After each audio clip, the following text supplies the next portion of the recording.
Hi students, welcome to our session of oral pathology. This is a short video on pseudocyst. Okay, you may have heard about pseudocyst. Pseudocyst are cyst which doesn't have any epithelial lining. Okay, if it has an epithelial lining, it is called a true cyst, and those cysts which doesn't have an epithelial lining, it is called a pseudocyst. Right. So I think you may have heard about three famous pseudocysts: Staphene bone cyst, your hemorrhagic bone cyst, and aneurysmal bone cyst, right? So we can study these three in a very simple way in this video. Okay, you have just three things here. Okay, you may have you can see three radiographs here. So in the short video we will see what is Staphene, what is hemorrhagic, and what is aneurysmal bone cyst, because you get questions from aneurysmal bone cyst, and rarely I seen one question they ask from Staphene and the hemorrhagic. Okay, but you can see these options, these options in your questions. Okay, so let's take the first one. And it is very easy to remember, there is no need to memorize, you can just relate and learn. So first cyst. Okay, first is, can you see in this image, you can see a cystic cavity there. It is a radiolucency there. Okay, and in the mandible, and it is below your mandibular canal. Okay, wow, in the below your mandibular canal, and it's a very smooth circumscribed, and that guy is your staphene. So that is the staff. So you have staff in your college, right? In the college you study, you have staff. The staff can do anything, right? Staff can come late. Okay, staff can come late, and staff can sit idle. Okay, they will be static. Okay, so this is staphene bone cyst. Staff of your institute or whatever it is. See, nothing offensive. These are all techniques to remember. Okay, these are all techniques to remember. Our motto is to crack NEET exam. Our motto is to see you in a very good college with a government seat, or you're qualifying for your NEET, getting your dream seat. Okay, so the staffness cyst, staff in a college can come late. So latent. Other name is latent cyst. They can sit idle. No one will ask them. Static cyst, static bone cyst. So Staphene bone cyst, latent bone cyst, or static bone cyst, these are all same. Okay, and their location is in the ramus region, or in the angle of the mandible. Okay, in the ramus or the angle of the mandible, and it is below your mandibular canal. It is below mandibular canal. Right. And what is the content? What is that content inside this? If you cut open, if the surgeon cut open and open it and see, you can see what you can see in this. You can see salivary gland. Salivary gland. This salivary gland got trapped when the bone was developing. Okay, the salivary gland got trapped inside when the bone was developing. Simple. That's why it is static. It is not growing or reducing in size. Just a small round radiolucency with a sclerotic border, smooth border. So that is staff. That is late. They can come late. They can be idle. They are below the mandibular canal, and it is a salivary gland. So I think you got stat. Now see this person. See this radiograph. Now this is a radiolucency. Okay. You can see this radiolucency, and that is above your mandibular canal. So here goes your mandibular canal. Okay, and it is above your mandibular canal. Now this is us students. Okay, like you. So you go see the staff. Now this is students. The students are very simple. You guys are very simple. So good students we got. So good listeners we got. You guys are very simple people.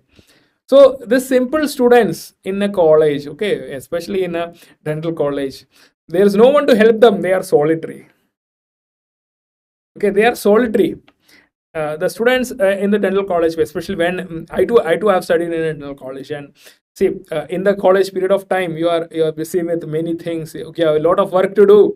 Okay, pre-clinicals, clinicals, seminars, and your submissions, patient on one side. You are very much troublesome. Like simple, but you are simple. You are alone. You are solitary, and you have a sort of trauma in your mind. It's traumatic.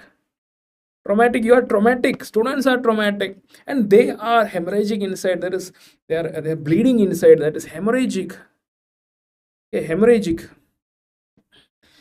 Right, a simple bond cyst, hemorrhagic bond cyst, solitary bond cyst, traumatic bond cyst, all these are names given to simple bond cyst. Okay, unicameral, unicameral, okay, uni one, okay, simple, you are alone, okay, students are alone. So this is simple bond cyst. This is also a pseudocyst, simple bond cyst. Now what is the reason for it? The name is there, hemorrhagic, trauma, after a trauma.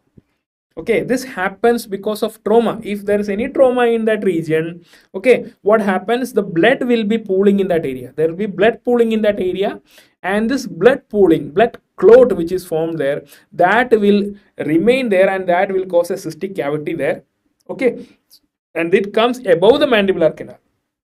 Okay, staff comes below the mandibular canal, students comes above the mandibular canal. Okay, simple students, simple solitary traumatic hemorrhagic bond cyst. And the interesting feature of this radiograph, you can see this interesting feature is we are adjustable. We students are very much adjustable. Okay, we will adjust between the roots. Okay, we will adjust between the roots. We are not going to resolve that root. That radiolucency is adjusting between the roots. So students are very much adjustable, right?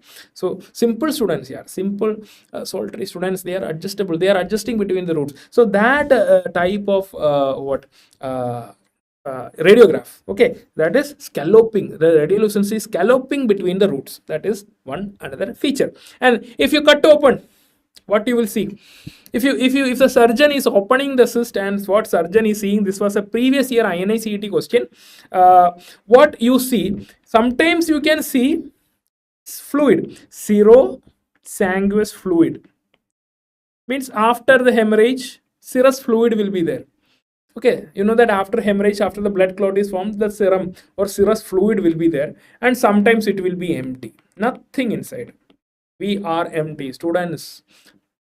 Nothing inside our mind. We are very open. Okay, these students are, our students are very simple person. They are open, they are empty, they have nothing inside. Okay, so innocent. Okay, so innocent students, they are solitary, they are traumatic, right? So we see two pseudocysts, one is staff and one is students. Okay, now what about this guy is little dangerous. Okay, he is called aneurysmal bond cyst, ABC, aneurysmal bond cyst. This is also a pseudocyst, aneurysmal bond cyst, but this cyst is little dangerous, so we consider him as a reactive lesion. These days it is considered as a reactive lesion. It is considered a reactive lesion. The cyst which is considered a reactive lesion is aneurysmal bond cyst.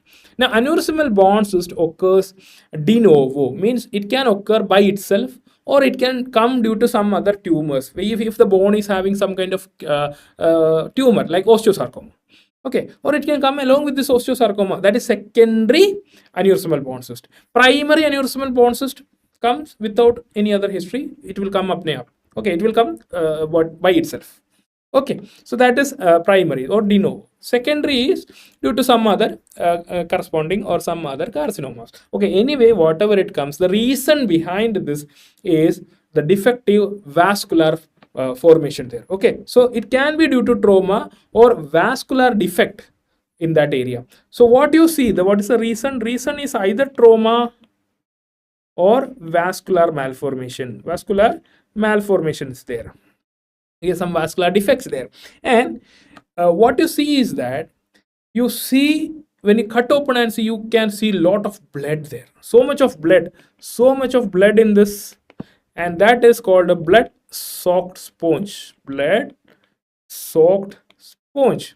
blood soaked sponge appearance. You can see blood soaked sponge in this. Okay, it is that appearance, so much of blood filled, and you can see so much of giant cells, so much of giant cells, and see the resorption, it is very much resorbing. You can see the lesion here, it is very much resorbing, eating up almost all the mandible. That's why we consider it as a reactive lesion. Even if it is a cyst, it is multilocular radiolucencies you see.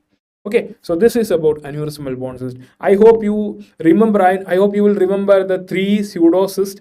You will remember your staff, you will remember yourself, the simple bond cyst and aneurysmal bond cyst. Okay, I hope this is clear to you. See you in the next video with a new topic.